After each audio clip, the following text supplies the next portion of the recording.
Okay. Now open up If, Audacity for example, if Go ahead. and then go ahead and fire that recording. Okay. And then you can just minimize that. Yep. And David, you are connected and recording, so we're good to go. Well, all righty then. And Christian, we can just log out at this point. All right. Yep. Okay. All right. All right. Let me clean my glasses, as if that would do any good.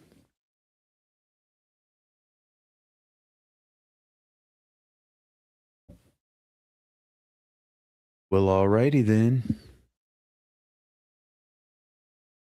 All right. Starting in 3, 2, 1. All right. Welcome, everybody. Time to get into the nitty-gritty. I want to try to lay out a scenario that is easily understood for everyone who really has struggled and suffered under the current system that we're dealing with. And honestly, the current system is the ancient system. The ancient system of getting to you at some level to compromise your ability to function as a moral human being. There are so many different mechanisms at work all day long, every day, that are there to sabotage you. And then beyond that, to get you to sabotage yourself. Now, do you ever have that sense that you are, in fact, sabotaging yourself? And I've said to people that are close to me, I said, you know what? You're your own worst enemy. So even though we do have real life challenges, real severe challenges, we are, in fact, our own worst enemy. Now, why is that? How is it that we can become our own worst enemy? And the answer is very simple. That at some point in time, you began to doubt a single thing. Somewhere, somehow, for whatever reason, you started to doubt a single thing that you knew. And let me just put it to you this way. Have you ever found money sitting somewhere and you thought, somebody lost that? Or maybe it could be the person who just was in front of you in line at the grocery store or wherever. You picked it up and put it in your pocket. Instead of saying, and again, this is not a major sin. I'm just making a point. I remember one time I was at the market and I was paying for something as going out. I handed a $10 bill and the checker gave me back $20 and change. Now, my first reaction was this. Did you realize you gave me a $20 bill and I just gave you a 10? And her first response was, no, I didn't. You didn't give me. No, wait a minute. I said, yeah, look at the items here. I gave you 10. You gave me back 20. Oh, well, thank you. That was just my first response. Right? There's no benefit, truly, to take advantage of a moment like that. There really is no benefit. So it is a temporary moment where you go, $20. Well, my natural response was, hey, you made a mistake.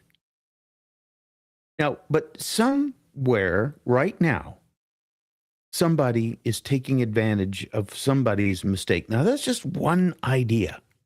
One idea.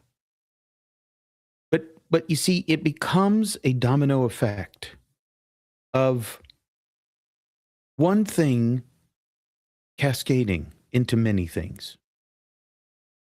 Now, why is that? And that has to do with an ego, with the ego of the person. And there was a movie with Eddie Murphy called Dave.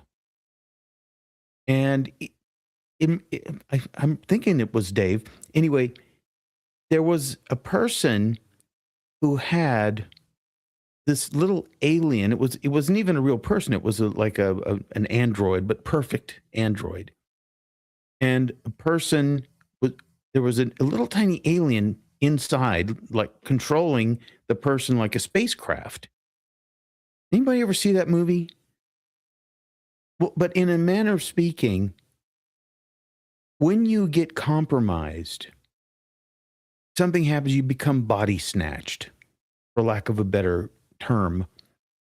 Something starts to take over and run your life and control you.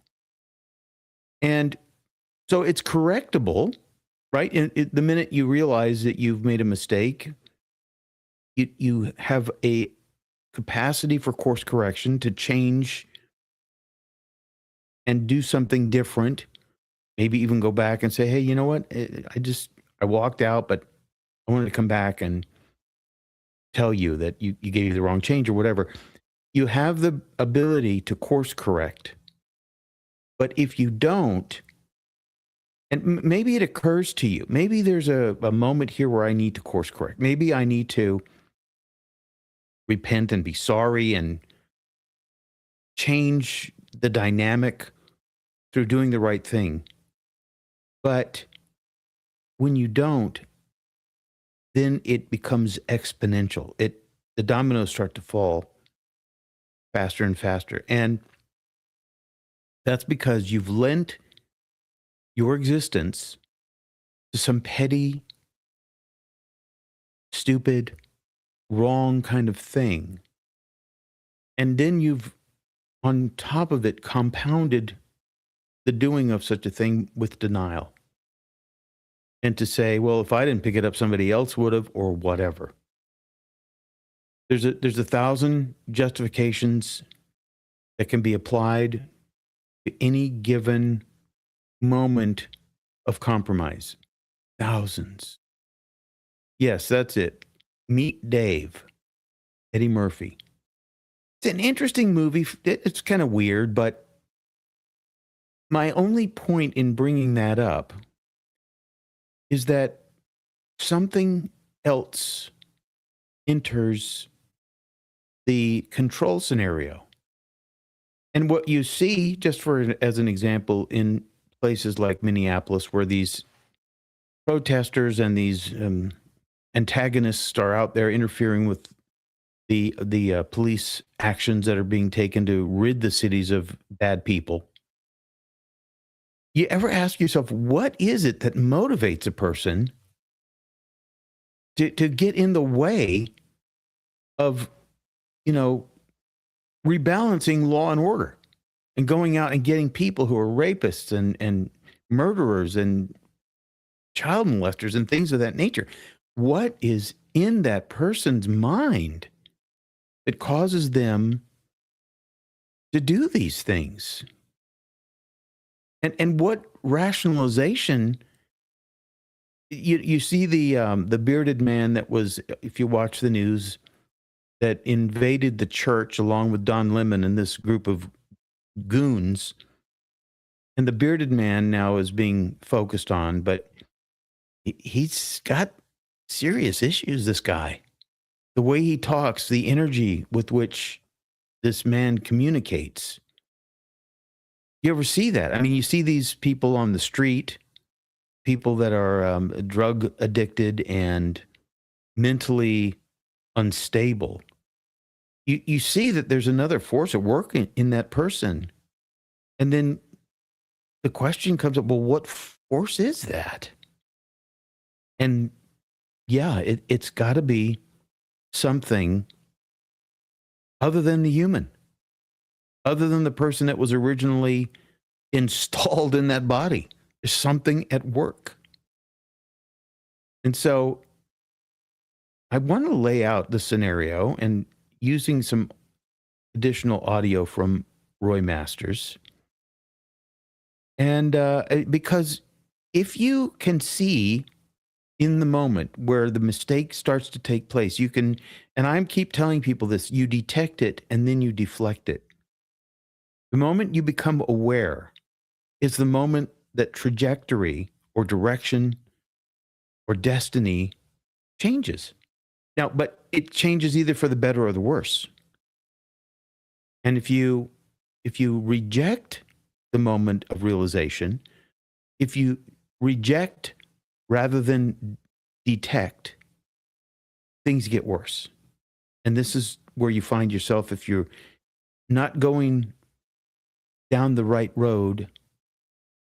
You can stop right now, get quiet for a minute with the Be Still and Know exercise, and realign. Find out more at FHU.com. I'll be right back.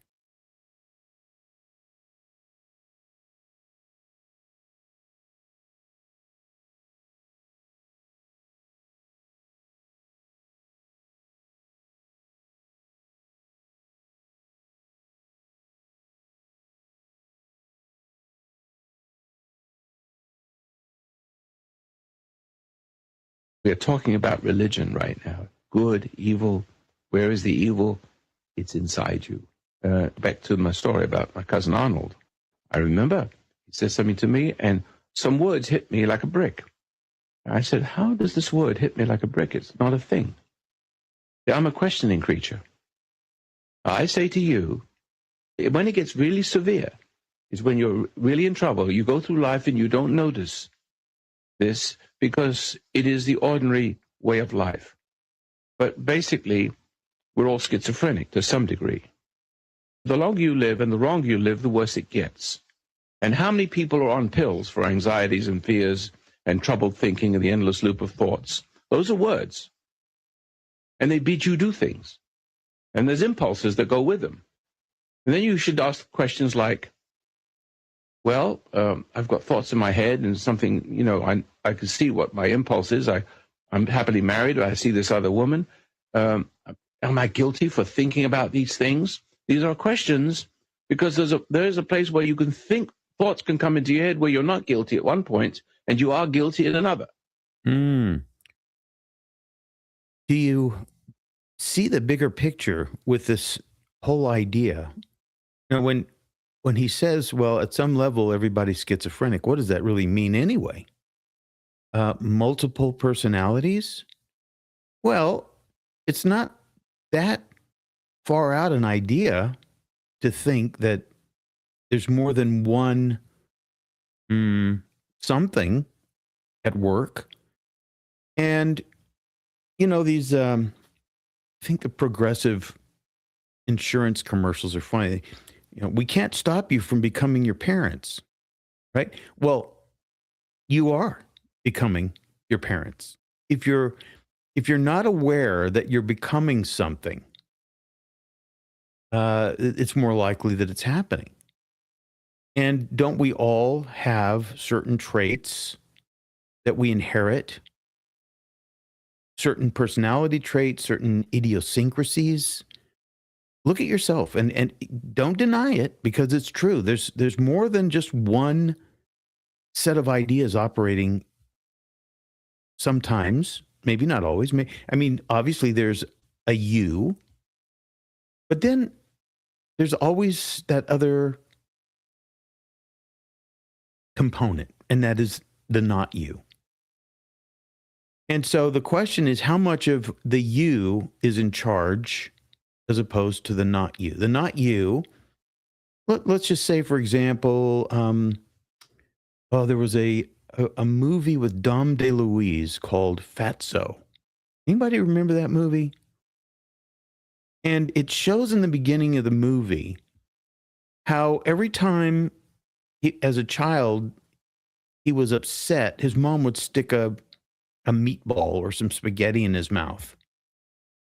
And it was a very interesting way of demonstrating that, because he was overweight and he was addicted to eating. But it was an interesting way of showing it, for his own realization of how in his early formative years, the whole family culture revolved around stuffing their face, and especially when things were difficult. Now, every family, potentially, I don't know, maybe every family, but let's just say for the sake of conversation, every family has that kind of thing going on. But, some families are more diverse. Some families have, rather than the meatball and spaghetti, they have the carrot sticks and the celery, the health food fanatics. Or some families have the churchianity where every time something happens, they run off to the church. Something. I mean, we have neighbors who are Mormons, very nice people, by the way. But man, they're at church a lot. I mean, it almost seems like they're always at church, and then they send their kids to a school connected to the church. I'm just saying, where's the room left for the original identity to flourish and grow? Where is it? What happens to that identity of the person that you were meant and born to be? Now, the question then goes to, well, is there something that will give you that identity aside from the environment that you're born into? And the answer is, well, you believe in an intelligent designer, AKA also known as God. You believe in God? You believe that there's an intelligent designer in the universe that the acronym for God is Grand Operational Designer. Is there a grand operational designer in your life that is helping to inform you of the purpose for your existence? Or not? Have you rejected God because of somebody who was a very bad example of God? Or is it just very inconvenient? Like, well, I don't know. I don't know if that works for me. And then again, I think there's a lot of confusion about God and a lot of confusing people and a lot of confusing philosophy and a lot of competing ideas about God. And like with the Matrix, the idea of the Matrix, which is so powerful, in the conversation between Neo, the hero, and Morpheus, the sort of the guru, there's a conversation that goes something like, there's a world that's been pulled over your eyes to blind you from the truth. And Neo says, what truth? And he says that we're all slaves. We've all been born in bondage, in a prison that you cannot see or smell or taste or touch, a prison for your mind. But he says, unfortunately, no one can tell you what it is. You have to see it for yourself. And this is the reality, that if you don't see it for yourself, then you believe in the world that you're born into that has blinded you, has been pulled over your eyes, that has blinded you from the truth, whatever that truth is. And you go around wondering about, what are the pieces of the puzzle? Where are they? How do I see the bigger picture? And what is the truth anyway? Well, there's a lot of truth, but it begins as a domino effect, one truth at a time. The first truth you see is the truth about yourself. That's the first truth that really matters anyway. The truth about yourself and whether or not you have allowed yourself to be compromised. Now, FAQ.com has the Be Still and Know exercise, which realigns you in the now moment, which is where reality really exists. I'll be right back.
And welcome back.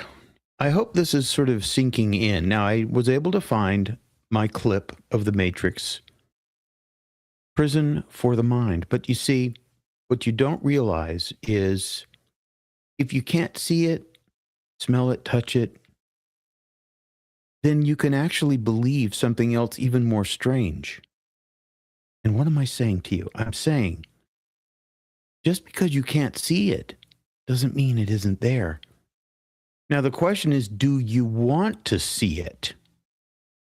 Do you want to? Is it something you have chosen to see? Now, here's another one. The splinter in your mind. Do you believe in fate, Neo? No, Why not? because I don't like the idea that I'm not in control of my life. I know exactly what you mean. Let me tell you why you're here. You're here because you know something. What you know you can't explain, but you feel it. You felt it your entire life, that there's something wrong with the world. You don't know what it is, but it's there, like a splinter in your mind, driving you mad. See, this is so profound. It is just so profound because you all have that itch that you can't scratch. Splinter in your mind. Yeah. Yes. In so many ways, there are splinters in the mind. You know what it's like to have a splinter? Man, it hurts. That little tiny thing causes discomfort on such a massive level. Now think of it in your mind. And of course, it's important because without the discomfort, you wouldn't try to figure out what it is that's there. You need to know what it is that's there. If you don't want to know, what is the old saying? There are none so blind as those who will not see. They don't want to see. So there's a truth that you are, the truth is knocking at your door. Okay? Whatever that truth may be. Some people wake up from a dream because they hear this. You ever had that? You wake up from a dream and you hear somebody knocking? What do you think that is? What do you think it is? It is someone or something. Do you want to know what it is? The Matrix is everywhere. It is all around us. Even now, in this very room. You can see it when you look out your window or when you turn on your television. You can feel it when you go to work, when you go to church, when you pay your taxes. It is the world that has been pulled over your eyes to blind you from the truth. What truth? That you are a slave, Neo. Like everyone else, you were born into bondage, born into a prison that you cannot smell or taste or touch. A prison for your mind.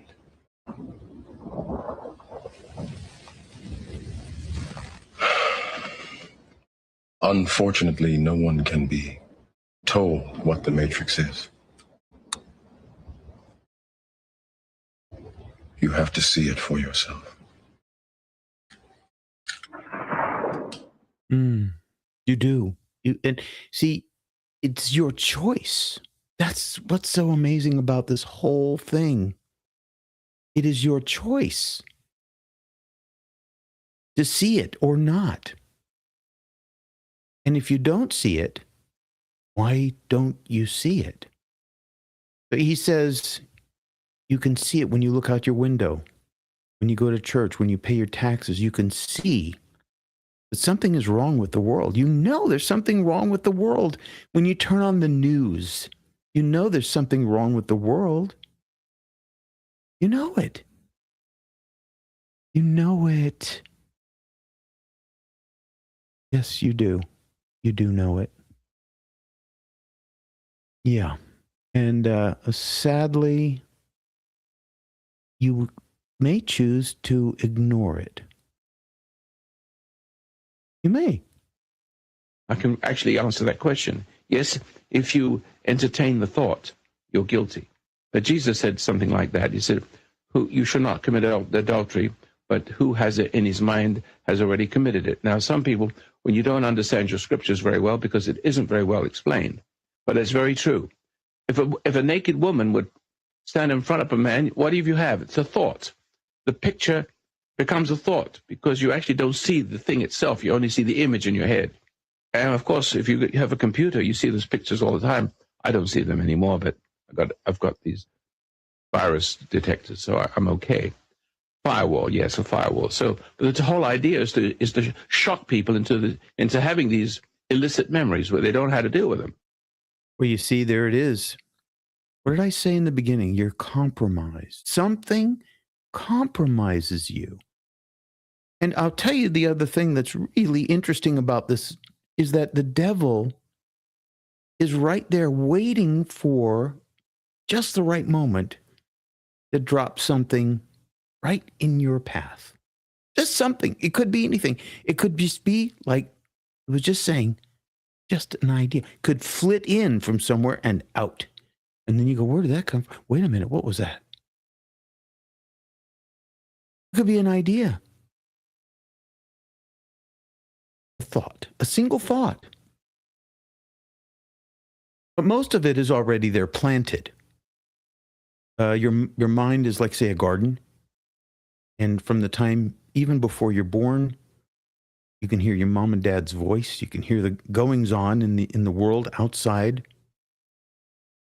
of your little safety place, if you're safe. If you live in a blue state, well, not so much. But your mind is a garden, and the seeds are planted. And the seeds, by the way, there's an inheritance of seeds to be planted from the moment you come into this world.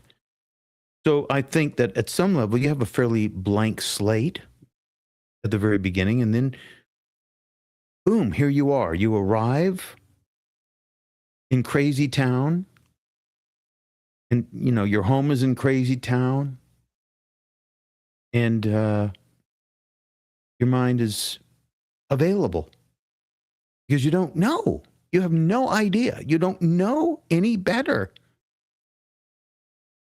You just don't. You don't know any better than what it is that's going on in the immediate environment. That's it. Those seeds are planted. Now, the domino effect begins. But, I think that some people have a protection for whatever reason. Some people, and I believe, and I talked about this with Jan in the last show, I believe that there are angels that are born accompanying you, just like there are the other ones, the ugly ones, the demons. I believe that we are all born attended by metaphysical beings. And I think that when we're innocent as children, I think the angelic beings, the light, is there watching out for you because it knows you don't know, just like the other ones, the dark side knows. But there's a point in time at which you're first of flesh and then you're second of spirit. When you go through those awkward years, the teenage years, and the natural impulses of all the weird stuff that comes up, and that the dark side tries to exploit that part of your life and draw you further and further away from the original light of innocence. The dark side is just there, supplanting, sowing over the dark seeds over those of the light. And you know it. You know it. I know you know it. And if you don't know how to deal with these illicit ideas, you tend to entertain them and you can't stop them and you struggle. And it comes in many different ways. But do you want to go to that place? Or would you like to learn how to overcome those bothersome thoughts and how not to give in to any of those impulses? But you're going to have to admit, 60% of you, at least, knowingly have thoughts in your head, but you won't discuss it. And I'll tell you why. Because many of you conceal your secret thoughts. The secretness of something makes it work. And if it's a secret, don't go around telling everybody, because you ruin it. You don't want to expose it. For some reason, if you start to brag about something that's going to happen, it doesn't. The minute you expose it. So you want to keep the good things quiet inside you, because they'll work better. Well, it's not you anyway that keeps those secret things quiet. I mean, this is why the Catholic Church, and I'm not promoting Catholicism, but why the Catholic Church has confession. You put it out in the light. I don't even care if you're telling somebody who's not the best of people. If you're confessing it, you're not doing it for the sake of the other person that's being confessed to. You're confessing for your own sake, for the sake of your salvation. That's why you're confessing. Think about what I'm saying. Confession is good for the soul. To have it out in the light, whatever it is that shouldn't be there, everything out in the light. Now, and you know, a priest can be a very useful sounding board. You know, it's not just like say 10 Hail Marys and, you know, whatever. Because there could be some useful insights that are produced from that confession, and somebody might say something to you that could change you, change your course in life, change your relationship with God. Yeah, there's so many questions. I mean, I'm sorry that there are so many questions. I know I have them myself, but they're unavoidable. The questions, and if you don't have the right questions, you're never going to get the right answers. Sorry. There's another one. Now, be still and know. King David, Psalm 46:10, FHU.com. I'll be right back.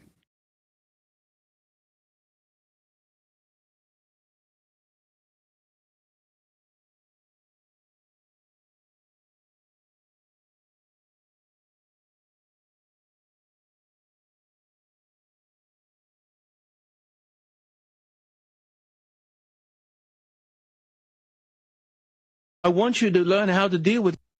There's no bragging right. So therefore, the negative thoughts, you need to talk to someone about it, but you can't talk to your bartender. And if you talk to the average person, all they do is give you sympathy for it. You don't want sympathy. Don't go to the bar and get sympathy for it. And don't talk to people who don't understand, because all you'll do is draw people who make you worse. You've got to be careful who you confess your sins to.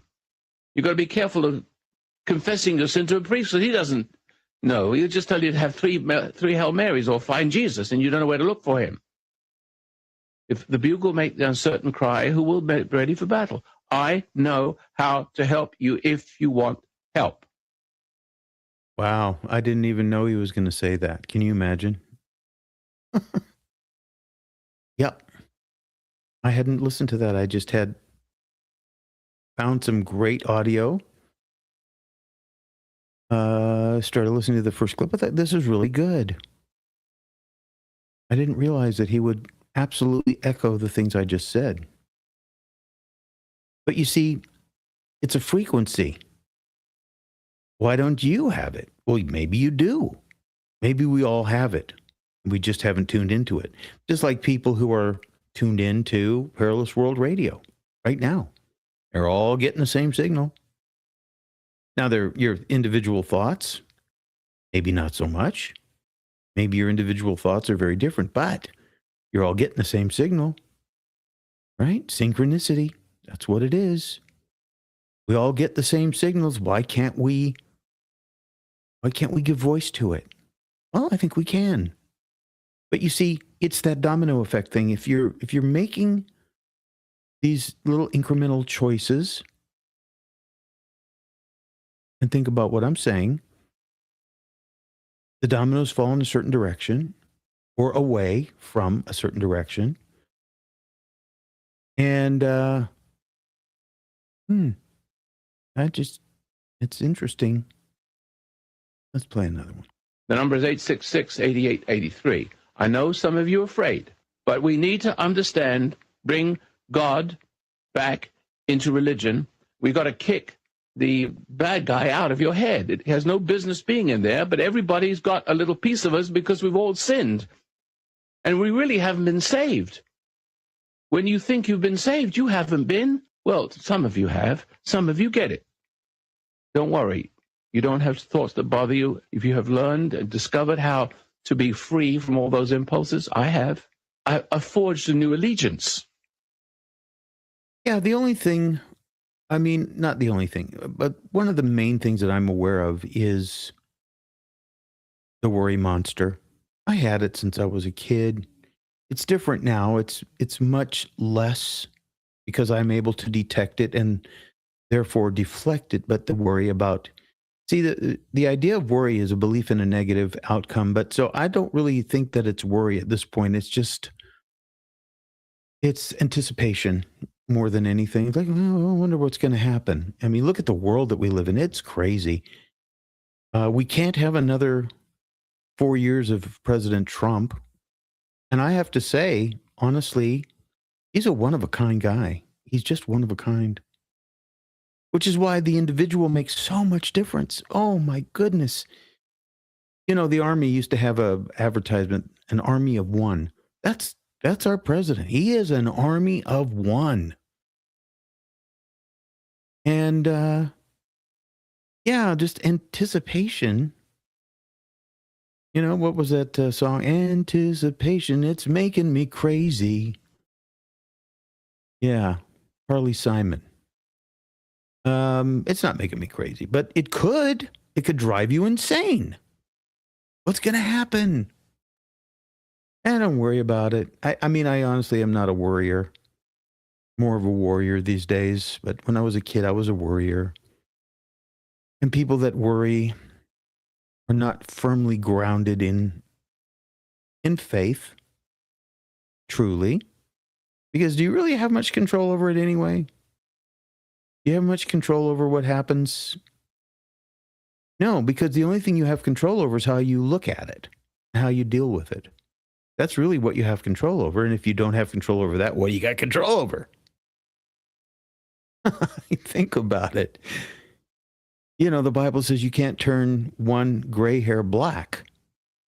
So, I mean, you know, all of this mental gymnastics that people do, you wear yourself out and you're exhausted. And then you look for alternative sources to replenish food and a glass of wine here or something there. Yeah, the mental gymnastics is a complete waste of life. But it's still, it pops up. Yeah, I look at our world and I think it is nuts. It's worse now than it's maybe, but you know, the Bible did say it will be as it was in the days of Noah. That's Genesis. It will be as it was. And then it goes into the New Testament. As it was in the days of Noah, so will it be at the coming of the Son of Man. Who knows? How much crazier can it get? I mean, I can see why God got sick of the human race. I see it. I mean, it's God after all. You know, if you have a bad experience with a contractor, you could get sick of the human race pretty quickly, just based on one person. So, yeah, anticipation is, but what it's doing is it's calling you to have greater faith. It's like, oh, please. If anticipation had a voice, it would say, come on now. You've been here before. You've gone down that road. It doesn't do you any good. And worry is the same thing. You believing in a negative outcome, if you don't let it go, you got to let it go. All right, quick break. FAQ.com is where you find out, and we need your support to keep this program going at P.O. Box 1000, Grants Pass, Oregon 97528. I'll be back momentarily.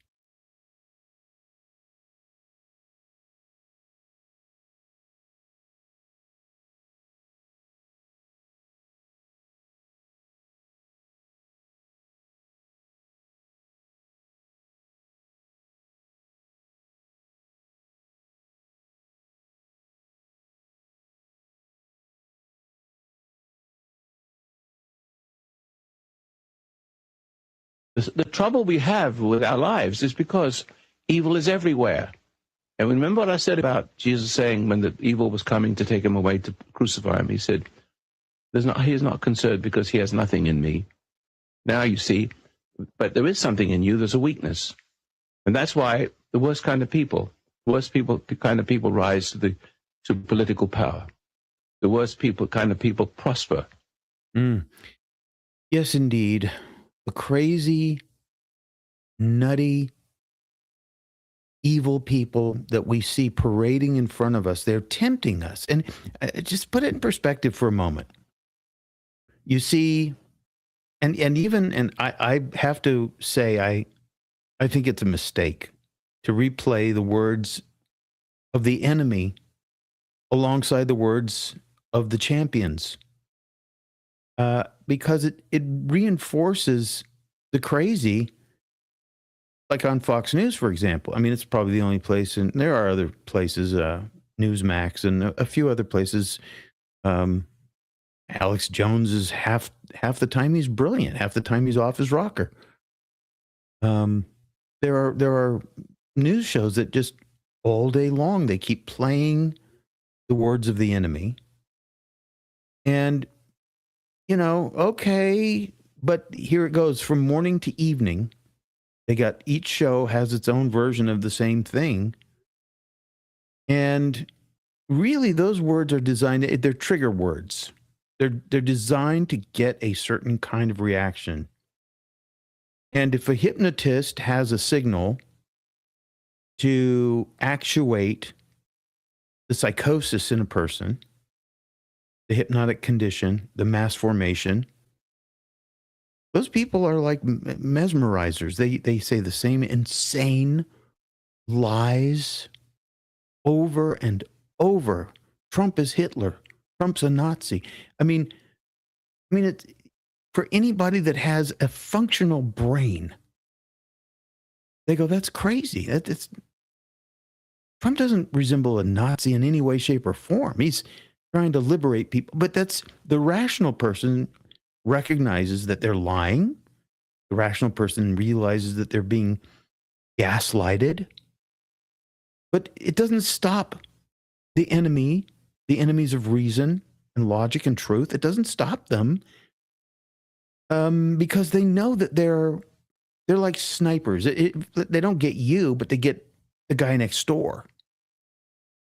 See, and so you wake up and you got a liberal neighbor, and they come outside and they're angry and frustrated, and you dare not say a word to them because now you've identified what it is that you believe, and that person now starts to focus on you. It's crazy. We are living in, a Nazi communist construct.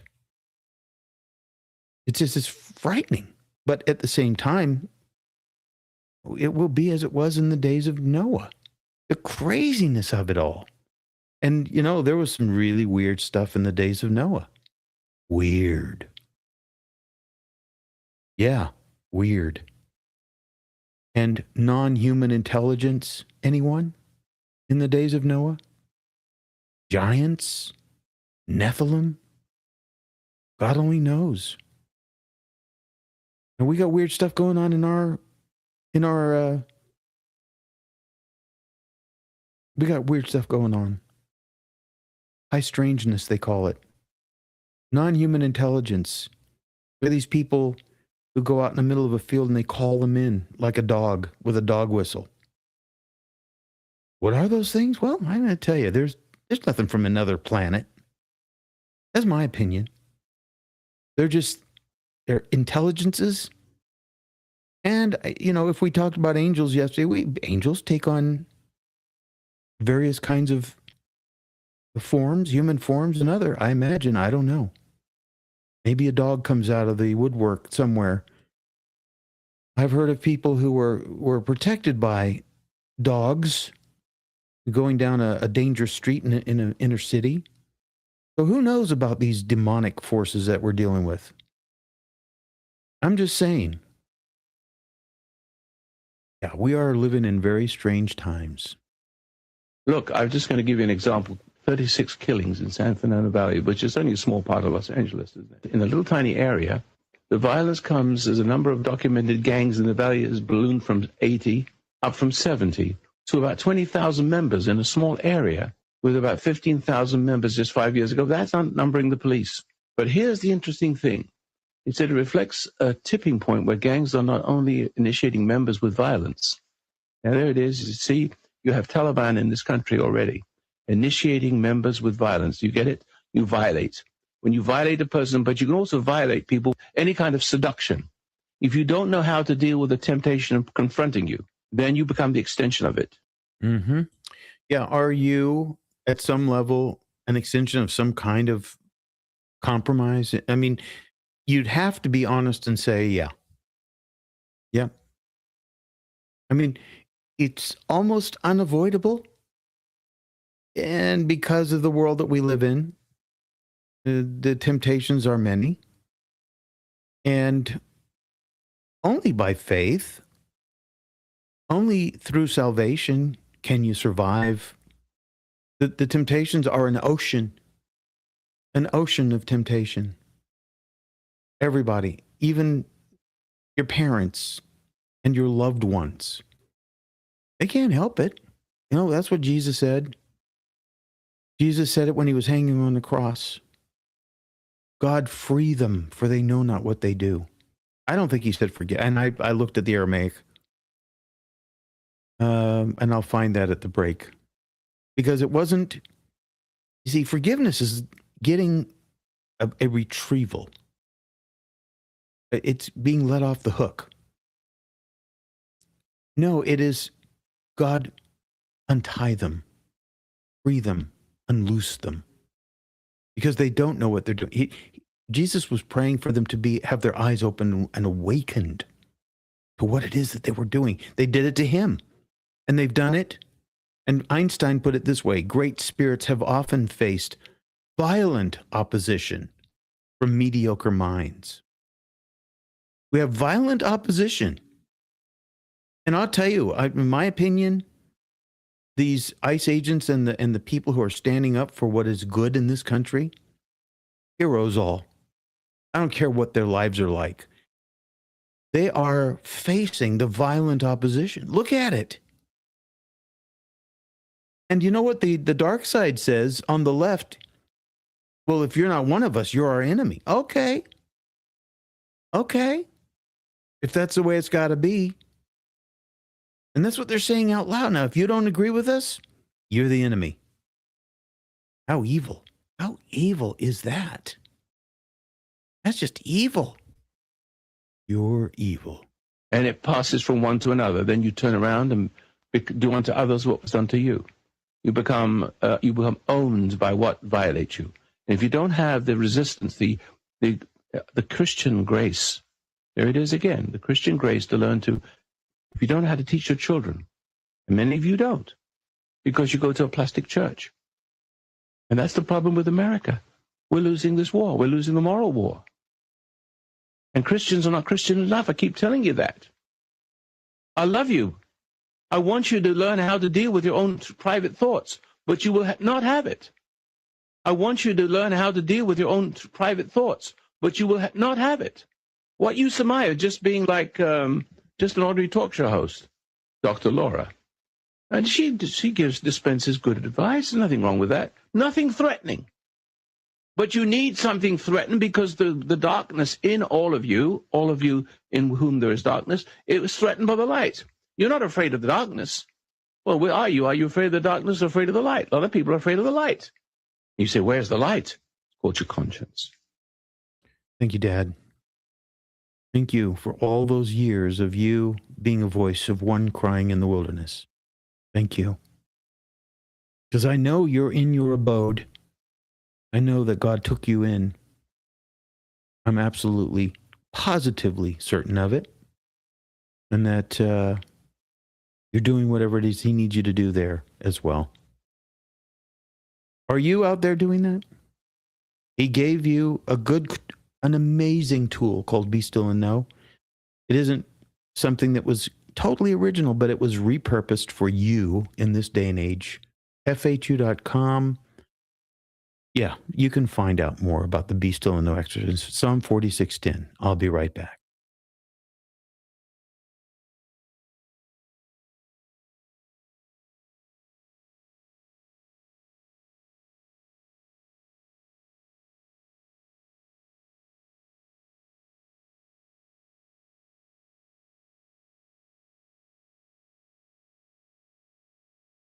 Whole hour on mind control and brainwashing, and so that you might see for yourself if you fit into that category, which 99 and 9/10% of the people would. And some people survive it, grow up to be mature, or to mature to varying degrees. Of course, one never becomes perfect right away, or one reaches a threshold where you begin to leave behind what you're marching towards. The doom, the misery and suffering that you thought at first was enjoyable, and then found out otherwise, and suddenly you turn around and go towards the light. And you keep on going, and you become more and more and more mature. That's what it means to become perfect, as your Father in heaven is perfect. That's what it means to become. The translation be, therefore, it doesn't make any sense. Become perfect.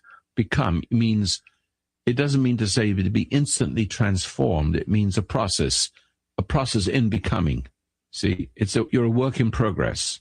You're either becoming better, moving in the right direction perpetually, or perpetually going in the wrong direction, like a lot of people do. And not because you want to, some of you, because you don't know how to find your way back out of the morass of misery and suffering.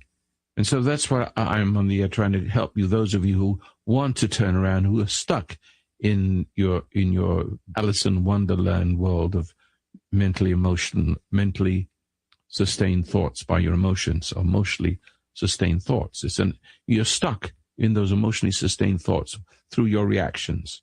And so what I'm trying to do is help those of you who want to get help, who want to come out and be free from your emotional manipulation, from your brainwashing, from your traumas, in other words, your post-traumatic stress disorder, from the pills that you take for that you shouldn't need. Okay? That's what I'm trying to say. From your psychiatrists and doctors who treat the symptom of brainwashing with more brainwashing, drugs. When you treat the symptom of brainwashing or post-traumatic stress disorder, just because you don't know, yes, doctors can be very innocent, but be change agents themselves. Because if you don't know really how to treat somebody, and you got a degree on the wall that says you're a psychiatrist, but you're taught all the wrong things about human nature, Freudian psychology is all wacko. It's got some good things in it, a little bit here, a little bit there, but nothing together. It's useful. I know a little bit about fixing radios, but I couldn't fix a radio. I know how transistors work and God knows what, but I couldn't fix the radio. So they can't fix you because they know a little bit here, a little bit there. And some of it's right and some of it's wrong. You got to get it all right. You're manking with someone's soul. Yeah. Boy, oh boy. I wonder what he would say today. Probably not much different than what he'd said then. This is probably between 20 and 30 years ago. He was saying these things on the radio. And some people were listening. Some people heard it and turned it off. I'll tell you the ones who really got the most out of it, though, and potentially can still, is those who are in prison, in jail, because then you're forced to stop and take a look at your life. But, most of us, well, we are already in a prison of our own mind anyway. Yeah, we're already in a prison of our own mind. And we have pulled the wool over our own eyes. The wool. The truth. Pulled the truth over our own eyes.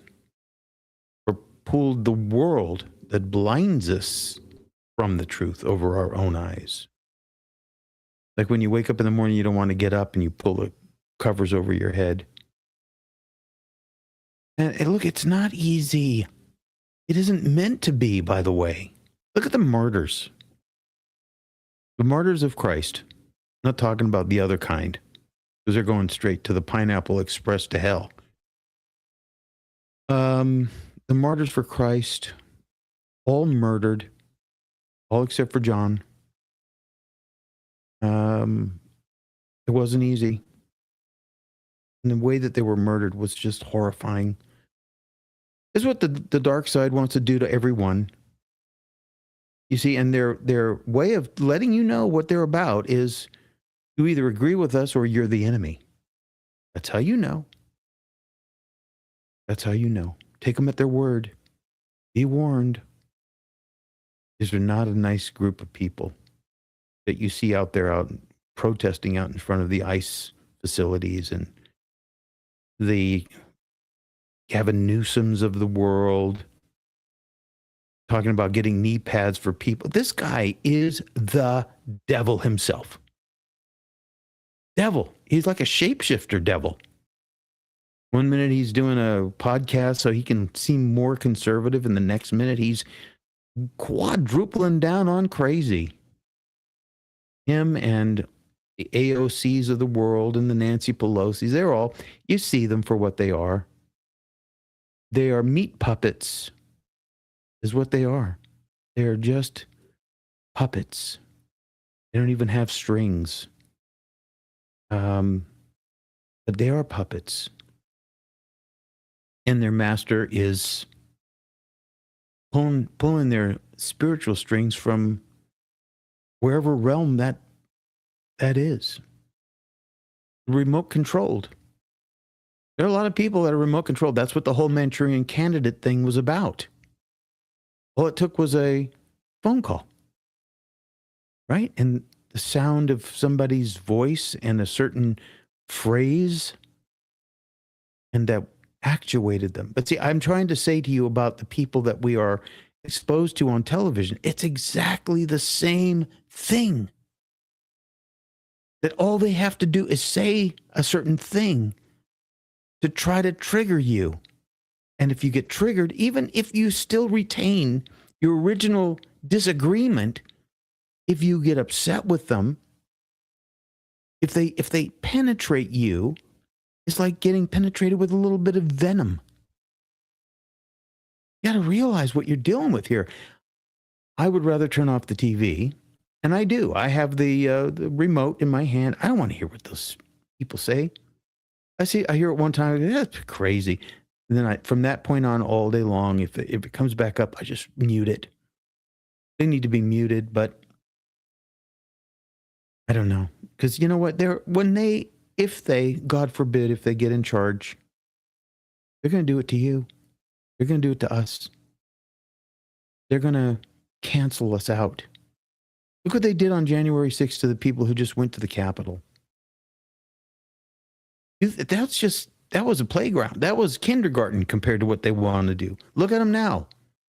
Violent opposition from useful, idiot, mediocre minds. People and women. The new, I don't know, the new useless idiots of the left. Women. And because they've been brainwashed in the universities to think that if they aren't asserting themselves,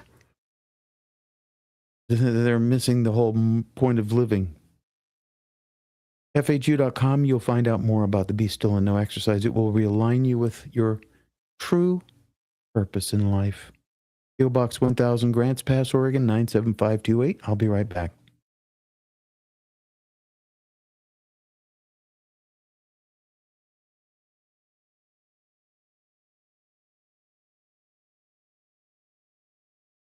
They're conditioning. Here's the pill. Oh, I feel better, doctor. Thank you very much. No, it's now you're hypnotized. You're hypnotized by a hypnotist. In other words, he's been hypnotized.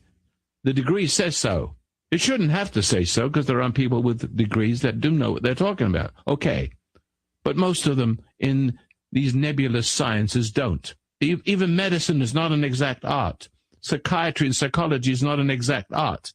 If it was a precise art, if it was precise, they could really, really convert you to anything they want you to believe, if you used it negatively. If you understood the precise art precisely, you could cure the person. I understand the precise art perfectly. I know how to make you sick. I know how to make you well. I know exactly how to make you sick. I know what the communists do. You have to know how the sickness works in order to get the cure, don't you? You got to know what understands your enemy. So don't say, he's don't say negative about that. I understand it. I'm not bragging. I understand the sickness. I know how to drive you nuts and keep you that way, utterly and hopelessly confused. I also know how to undo it, if you're willing. Now, the problem is, once you have been converted, you defend your conversion to your death. And you'll try to convert others. You'll do unto others what was done to you. That's a strange thing, because you're possessed by a spirit. It comes up with it. That's a subject for an entire another program. That's if you're willing to hear it, but you're not ready to hear it. I've seen hypnosis demonstrations, and my dad used to do these amazing seminars called the Hypnosis of Life. Well, life is hypnosis. God is. And I would marvel at, it was a simple suggestion, which is my dad would call for volunteers, and sure enough, there would be, a dozen people that would come up on stage, and he would give them a hypnotic suggestion before you put them under the hypnotic induction. He would say, I'm going to, when I tug on my tie, you're going to have this impulse to change your shoes to the other feet. Everybody thought it was funny. Not funny. Because once you allow somebody access to your subconscious, once you accept the suggestion, you actually, as he just explained, you believe it's your own idea. Once you accept a suggestion, you believe it's your own idea. But further and more disturbingly, then when a person is put into a hypnotic state by surrendering their will, and you know how that works? If they're, let's say, psychotic enough, the hypnotist just simply says, go to sleep. Oh, boom, they're asleep. But they're not really asleep. They're just following instructions. See? And that has already obliterated their awareness of the fact that they were told what was going to happen ahead of time. Because the other thing is when I snap my fingers, you're going to wake up. And okay, so that snaps the fingers. And they wake up and they're sitting there, and he just walks around in front of them, tugging on his tie. And they start to get antsy. And then the first one pops like popcorn. And impulsively gives in to the changing of shoes to the wrong feet. And everybody laughs. And then the others, one by one, they pop like popcorn. And they change their shoes around. He asked them, how's that feel? Oh, it feels much better. Much better. Says the person who changed their shoes. And even though everybody else is thinking it's funny, those people who have changed their shoes now defend what they've done. So was it, you really think you're better off with your shoes on those feet? Oh yeah, it's much better, say they. Was that your idea? Oh yeah, it's my idea. You see what is being but see, this is why the rioters and the terrorists outside of these ICE facilities really, really believe and defend what they're doing, because they think it's their own idea, but they don't know, because the truth of what it is that's happened to them has been obliterated long ago. The truth has been obliterated from their subconscious mind. Now all they have left over are the suggestions. See, and those suggestions are constantly reinforced by negativity from the media, from the Bruce Springsteens of the world, and the Rosie O'Donnells, and those kinds of people, the influencers. All they have are these other people's ideas and thoughts in them? Dealing with a very profound subject on brainwashing and mind control, explaining that the mental and emotional illness in America and the violence and the school violence and the drunkenness and the pornography and the drugs and everything is all caused by one simple thing that it's called brainwashing, mind control. And we all practice it. The bully at school practices brainwashing and mind control and gets others to side with him and to think like the bully and to bully as the bully and according to the dictates of the bully group. He's the leader of a bully for those he bully, and then those who bullies will then do the bullying. And they all answer to the chief bully in that system of things. And so we become a divided nation and all divided into different camps. We never can be one nation under God under those things. What we really need to do is have common sense. We need to have a religion. I don't know how to say it. We need to have a religion which isn't so much a religion, although the Bible is a most wonderful book of instruction. And I do believe in the Jesus, he is the Christ and all the other good stuff. But I believe that he came to save us from religion, to save us from all the brainwashing of politics and religion. So each person belongs to a different sect and believes a certain way because he's brought up that way, brought up away from the common sense he would have had, the direct relationship with his God or Christ, the direct relationship. So the Christ is within him in the temple of the living God, always talking to him quietly in a wordless way and helping him to be stout in the face of temptation and confusion. But the trouble is, as it happens, you come into the world as a little baby and you get molded and shaped. Whether it's a good molding in a good culture or whether it's a bad molding in a bad culture, the good molding is better. It's better to be a Christian and be molded a Christian than be molded a Nazi or a suicide bomber or a cannibal. Of course, there's good cultures and bad cultures. They're not all the same.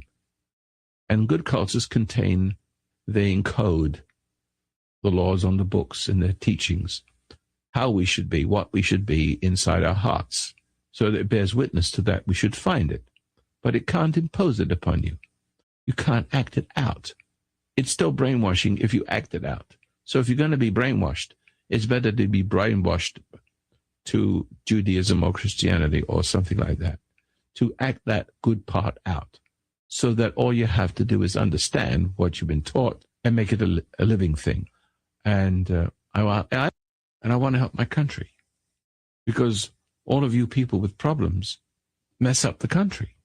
If you have a country of noble people, consequently, you will elect a noble president who will do noble things, like President Reagan. He saves your skin. He saved the world, basically, because you had the common sense and the decency to elect a like-minded person. But when you become demoralized, as the American population has become in recent years, at least the last 50 years, but Ronald Reagan sort of was an interlude, interruption of that process. But your children have been demoralized. You have bought licenses freedom, many of you have, doing very strange things in your private life, and on the surface you may look like the king of Siam or whatever. But the point is, your life, the secret lives you have, and how it affects what kind of human being you are, and what kind of human being you are tends to put in power the kind of human being you are. I'm sorry to put it that way. And then we have some serious trouble. You just vote away your freedom. So the more of you on drugs and alcohol and God knows what, and Social Security and illegal drugs and legal drugs, you become dependent on government, and you lose your individuality and that wonderful spark that makes America what it is. And so we breed all kinds of strange people, and we get divided into camps with different leaderships, like the Balkans practically. You can see it. We're a very divided nation, but we're divided into camps, what's called liberal and conservatives, and And liberals are very, very strange people. And that's not to say that conservatives, right-wing people, are not strange also. I mean, they got thousands of different religions and everyone, addicted to their, well, they're supposed to lead to God. And I'm not so sure they do. I think you get stuck on the minister or the imam or the rabbi. You can tend to get stuck there. And you see life through his eyes or her eyes. And that's sad. One nation under God does not mean to say one nation, well, different warring fractions with different ideas about God. You can't have different ideas about God. He's the one that gives you the ideas about who you are. It's called intuition. Yeah, that's one of those things where it's very confusing. I mean, how do you know? And I think that how you know which person is telling you what's true and what's not is that you've already got what you need to know. And when you hear other people say, oh, yeah, that makes sense. But other than that, what's the point? You make a whole rigmarole around somebody. Yeah, no thanks. FAQ.com, back for another segment. And FAQ.com, find out more.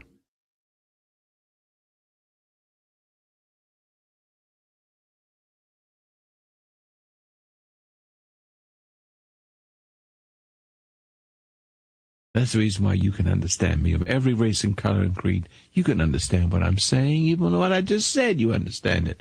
It's called common sense. But severe emotional traumas and failure to deal with stress alters the common sense to that of the corrupter or violator. That's why we have our problems, not understanding our emotions. We're talking about the Manchurian Candidate, very serious conservative common sense, a national priority movie that everyone should see and understand. And the mind control, as it's used on ordinary people, it's called psychopolitics when it's used, hypnosis is used through the mass media and in your schools. Your schools, your colleges, and your media are change agents for what we call the cultural war. And the cultural war is communism. The left is communist. Let's give it a real name. Haters of humanity. They're anti-humans. Now, there are some of you who are caught up in the Democratic Party and do not realize what transformation has taken place over the year. That used to be the loyal opposition. It isn't anymore. It's a very sad thing. Political party completely taken over. I have to warn you about that. But then I will explain to you what they're doing so you can see that they're up to no damn good. Now, a person who is up to no damn good could be in jail. They're malcontents. They're criminals. Steal, murder, rob, cheat, lie, all that sort of stuff. Do all the wrong things. Murder, rape. But that's what people who extol the virtues of license as if it was freedom. And you can really get really mixed up with license, meaning you can't put your religion on me. No, but we can put the 10 Commandments on you and chain you. Because if you don't have the common sense to see that stealing's wrong, would you like someone to steal from you? You'd really get upset, wouldn't you? There's even honor in the mafia. You don't steal from your own mafia kingpins. There's honor there. That's one of your commandments. I shall not steal from the mafia. See, so they got commandments. You got rules when you work in one of those criminal gangs. You got rules. Thou shalt not steal. That's one of the commandments. But that needs to be posted on the wall. It needs to be inscribed on the laws of the books but in our hearts first. If they're in our hearts first, we're human. If they're not in our hearts, we need to be reminded, but not indoctrinated. That's the difference between good religion and bad religion.